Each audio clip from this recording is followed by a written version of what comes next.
Hello, everyone. Today we are with Kevin. And hi, Kevin. Hello. This is my new podcast, Polyglots in Disguise. You can follow it on YouTube and Spotify. So, our guest is Kevin. He is a polyglot, a musician, a singer, and most important, my cousin from Boston. He earned a bachelor degree in music with education concentration at the UMass Boston. So today we would like to talk about Chinese. This is a language we both study. So why did you choose to learn Chinese, and how do you think it will impact your life? So for me, with Chinese as a whole and split into Mandarin, Cantonese, and various dialects, um, I'm a martial arts freak and I love martial arts in general. I learned it for 7, 8 years in general, various disciplines, and I throughout love Jackie Chan, Bruce Lee, Jet Li, all the classics. And later in my life, I got to go in depth with the Hong Kong cinema industry and a lot of Chinese film as well, mainland China films. So companies like Golden Harvest, the Shaw Brothers Company, um, Golden Way, I think it's called. A lot more mainstream companies as well come in the picture. But when I started learning, I would obviously watch the films in a dub as an American, learning watching it in English. And then when I saw that the dubs, the old time joke, how the dubs would not match or sync with the lips, I said, huh, that's very interesting. So I finally found, think, I think it might have been the original Drunken Master film with Jackie Chan. That might have been my first Oh, okay. subtitled film that I Oh, watched. wow. It was either that one or some other 70s film. And I Mm-hmm. saw that and I'm thinking, wow, the the emotions different, the rhythms different, the inflections, the tones are all different. Yeah, And another as story. Yeah. exactly, it all feels like a whole different story being told. Kind of like how if you watch Roberto Benigni's Pinocchio, the original Pinocchio, the Italian one might be good to great to some people, but as we found out, the American version, the dubbed version, was quite reviewed quite badly, sadly. So but I grew to learn it with that, and I stuck with it. So for me, I think as a kinetic learner, where I'm the type of guy that you can tell me everything perfect to a T, I still need to nail it in the head by doing it. But at the same time, the audio style with the subtitles at this part of the screen, it makes me learn a lot easier because I would remember it. And of course, film, and especially Chinese film, is a lot more uh, exaggerated expression. For example, in Cantonese, I could say "momentai," which is like no problem, but instead Mhm. of like "momentai, momentai," it would be like "momentai 啊，大佬，momentai 啊." So, so I would eventually Yeah, when you're I got right. when I got my friends later on, they would help me like bring me to that normalcy. Not that I would be like, oh, 大佬咪咁啱啊，好耐冇見喎，飲杯茶先啦，大佬. No, I was like, I'd be like, Yeah. I still had the inflections a little higher than normal. So, It's normal at the beginning when you are trying to reach a new standard in a new language. So you are trying to copy everything, even the accents and the way you are speaking, the tones and everything. So uh, you can do if you know that you can do everything. I think it's good. It's better than not having the capability of copying, uh, let's say, accents, and I think it's a very good thing to have. So yeah, yeah, yeah. Was it difficult at the beginning? I think. at the risk of sounding egotistic, I actually don't think Cantonese was as difficult. Okay. Um, of course, Chinese as a whole, the Mandarin, Cantonese, Shanghainese, Fuzhounese, Fujiuhua, if whatever Mhm. you go for that, it's a very difficult language because Um, I guess one point of realization that I had with the difficulty between Cantonese and Mandarin, for example, Yeah. because I told you I was learning it from the film and the natural inflections, later on in life, when I was studying or asking my friend about Cantonese, he actually, or we talked about it, he actually mentioned there were 8 intonations. Yes, yes. Not only five as in Mandarin. That's Right, say four plus one.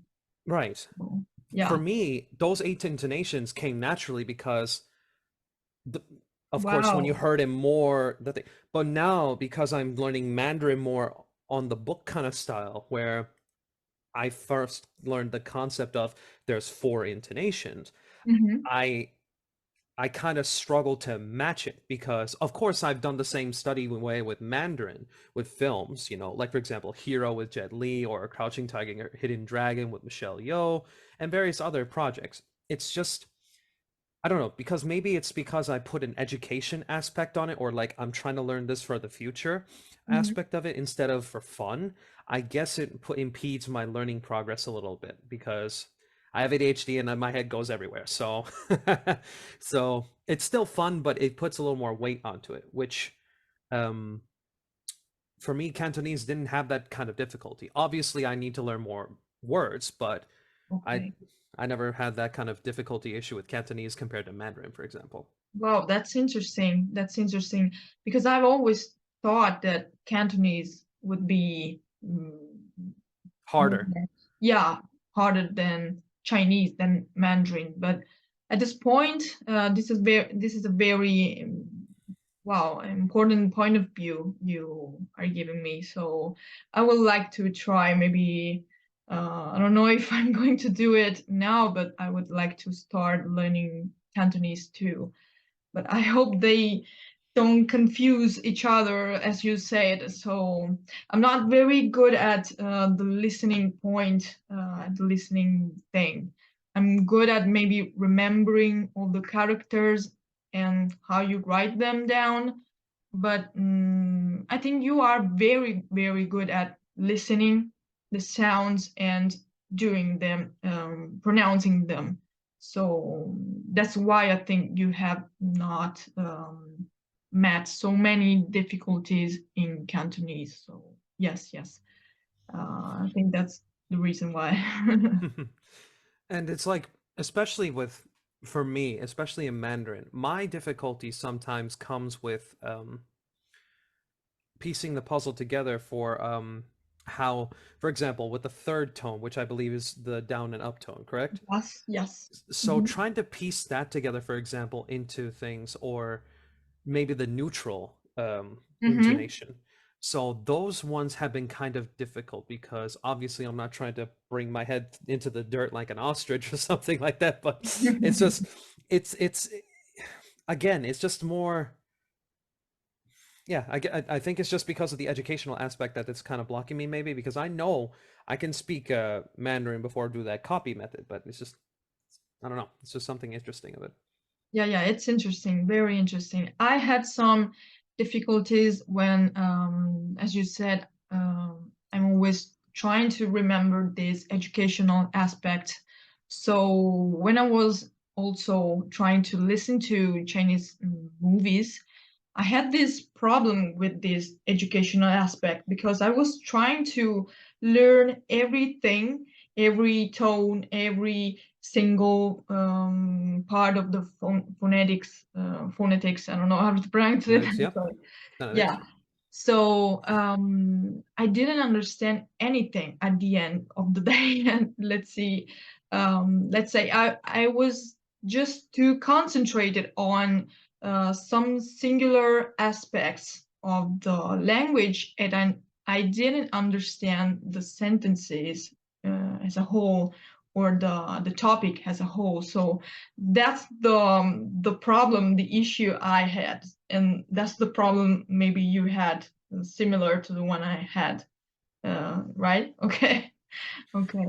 And that's another thing too with film. Even though that is my preferred style, or like the media is my preferred style, that's still a whole other beast in itself because you have a whole story, you have characters, you have visuals, you have sounds other than the language that's uttered by the actors and actresses. You have so many aspects.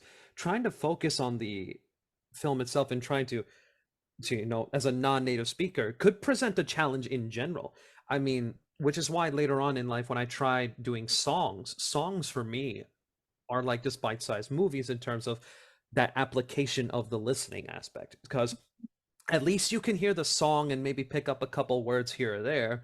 But then when you actually dive into it, at least it's only for like 2.5 to 4.5, maybe 5 minutes. So it's not that bad. So if you're an auditory person like me, I would actually recommend first um, either having a film like, say, for example, any film that you had a dub of the like, or let me phrase that, the original language that's not Chinese or Mandarin or the language you're intending for. Make sure you've seen the film, understand the film, Yeah. then go for it. Because I actually have enough confidence with only probably no more than how much my hand can count Hmm. for films that I can watch in Cantonese, for example, with no subtitles.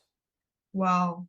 I've seen it Content that with many no times. subtitles. Wow. Right. Now, and admittedly, not to flex, but admittedly, even then I sometimes still try to piece the words, take more time to remember the words, or even still forget them. But at least one of them or two of them, I can, if you put it on, I've seen it so many times that I can say, okay, I don't even need a subtitle version. I can find it on Daily Motion or whatever, something, Mm-hmm. and just put it on DVD and watch it. So that's when you have something already memorized. So I would recommend a film you already know to ease into it a bit, so you can focus the subtitles, or a song, because a song you listen to it for 3 minutes a couple times, however many you want, and then you get the subtitles. So Yeah, yeah, it would be a little, let's say, time consuming, but definitely useful.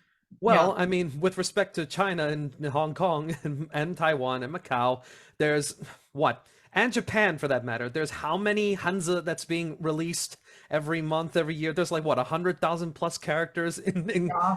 Yeah, in too many to and we understand and to and we remember. need at least what, 2 to 3,000 characters in our head already to understand 90 to 105, no, to 100% of the newspapers that are usually local. So it's like, Yeah, yeah, yeah, yeah. I know what you're saying. Yeah, I think many Chinese people don't know a lot of characters, or just maybe um, if they see them on a newspaper, they know the meaning, but they don't know how to write them down. So that's just an enormous topic we can talk that about. that's a So whole blunder. yeah, yeah, yeah. A different world, which is not something we have to deal for our mother tongue languages. As we know, my mother tongue language is Italian, and yours is English, English. American English. But if we want to study Chinese, we have to deal with these problems. So, Yeah, those you, 26 letters, multiply that by 10,455.2. Yeah, just wow, wow. and nothing against it, because it's still a very beautiful language. It's still a very emotional language, a very expressive language, Mandarin Wow. or in Cantonese as a whole. And that's why I love it. I will still continue, even for my future work. I still hope to memorize some of it to at least be able to be confident on the streets and to teach some students in the future, like just be conversive. But at the same time, I mean, oof, it's interesting to say the least. Yeah, yeah, yeah. I know what you're trying to say. Yeah, I think we all have these little problems while studying Chinese, and in your case, Cantonese. But I think we can handle all the problems really easily because we know how to study. We know many languages. In your case, you know a lot of languages. I And wish I was fluent in all of them, to be fair, but yeah, yeah, but I mean, we are young, so we have all the of time of course, the of world. course. So. And we also we have lived in multilingual families, So so yeah, it we is what u- it is.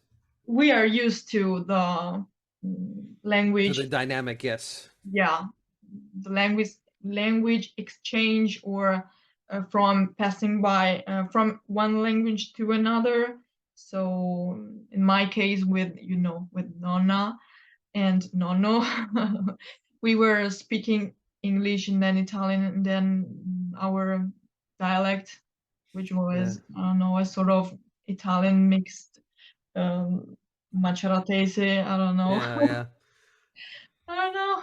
So this is maybe from one hand, it could be a problem because your brain is always trying to figure out what you're trying to say, what other people are trying to say, because they are changing languages very often and very quickly.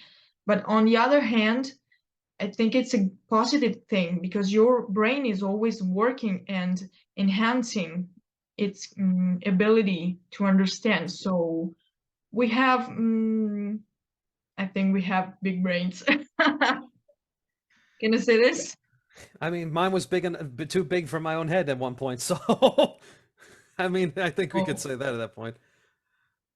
yeah. So, well, hey, but that's what also creates the aspect of like the fun and the challenge of it for fun. Aside from a traditional immigrant story where they might be forced out of pocket depending on their level to understand more at a quicker rate, which by immersing yourself in the country, the old saying goes, "Oh, get yourself a partner from that country and you'll be fine. You'll learn more, or speak with the locals, you'll be fine and more." And it is true, right? Like sink or swim. But at that same time, I also think that the fact that, say, for example, in my case, with my dreams to hopefully go overseas, I think it's also a double-edged sword that I'm studying here still because there's more distractions, life, with constant work, Yeah. and then you think, okay, maybe this amount of time, if I plan this and that, what if there's a lesson that's a little harder, your progress goes a little lower, and then that mentality of the Mhm. routine kind of creeps in a little bit, and some for people like me sometimes you could just shut down to the point that whether you choose to go or not, it might burn out the concept of trying to learn. So Yeah, so yeah. that's why it just all depends on the person. It Yeah. all goes back to that same person because everything is going to be either really easy or really hard for someone. So Yeah, I think it depends on also the passion that you have towards languages, and in particular Chinese. I mhm. had many crises, let's say existential crises and burnouts throughout the years during these 6 or 7 years. So I was trying to go on, but sometimes I just didn't want to keep on studying. But at the end of, I figured out that my passion towards Chinese was very big and important. So it was my experience. I mean, and if you want to study Chinese because you want to go abroad, you want to go overseas in China, I think you will manage manage it, and you will reach this goal without any problems. I know that it's not easy because we have many things to do throughout the day, and sometimes we just want to maybe watch TV and do many other things without having to use Chinese in this case. But if you're interested, really interested, and you want to do this thing, I think you can do it very, very well. No problem, no matter what. Yes. Hopefully both of us can grow at this point because we're gonna need well, you'll need more Mandarin. My Cantonese can be put on the back burner because my area of interest is Guangzhou, which of course by history is the old school Canton. So I Yeah. have an advantage per se compared to the person starting brand new, but at the very least, Mandarin still is mainland. It's still mainland China, so I still have to try and focus on Mandarin a little more. Yeah, maybe also for the characters, because in mainland China they have these Simplified simplified, one. Hmm. yeah, simplified ones. But if you go to Hong And Kong, everywhere else has traditional, which is the yeah, more complex characters. Yeah. yeah, more complex and difficult to write, difficult to read. For example, if you go down the road and you look at a shop, I don't know how to call the signs that are on top of each Yeah, yeah. door. The signs, yeah. Um, it's not so easy to recognize which type of character has been written. But I think also because it was written with a sort of italics way. We call it cursive. I don't know if it's italics, if it's the right word to say. And for example, I can't read Chinese this way with the italics, let's say, font. It's not something we learn at the university, and if you want to, you can try to maybe write them by your own, but it's not something you have to study at the university. So whenever you go down the road in China, and in particular in these places where you have traditional characters, it's tough. It's hard. It's difficult. Yeah. Yeah. Yeah. Yeah. Yeah. Yeah, it's the same kind of principle where I sometimes look at it like this. For example, in Farsi, we have there are a lot of letters in the alphabet that have principles to them where you can use one version to start or finish the word, but or there's one you can use in the middle of the word. For Mhm. example, meme, the letter for M. One way to do it in the to start, you circle from under and cap it. Sometimes it could be understood, if I remember correctly, by just making a little dot and just a line instead of that full circle. So if you are trying to look at the traditional circle and you see a little dot, sometimes that's unrecognizable, you know. Okay. So, Okay. and Wow. that's So like one's more professional than the other too. So it's like compared to the old school textbooks that present.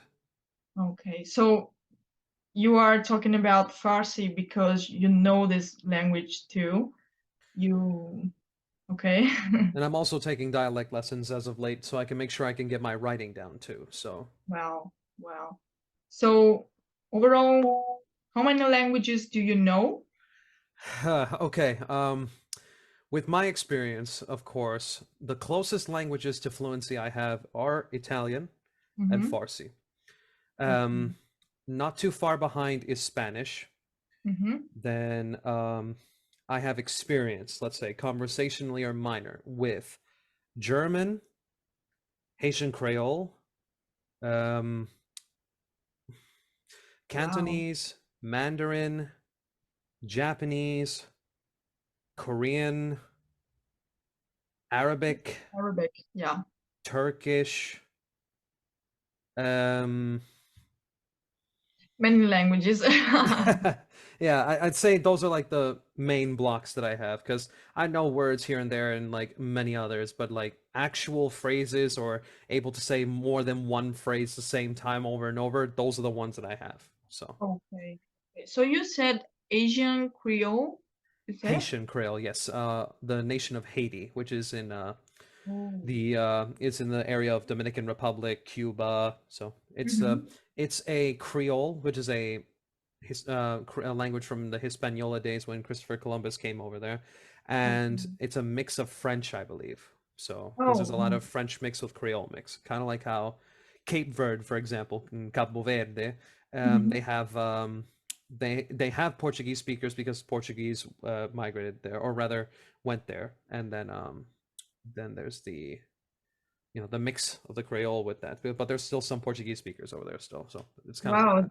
that's very interesting. Very interesting. I love talking about all the different languages and family languages that we have in this world, but I think I don't know enough to talk about this. So I'm really thankful for you too, that you have given me this explanation. And why did you have the opportunity to learn this language, this very particular language?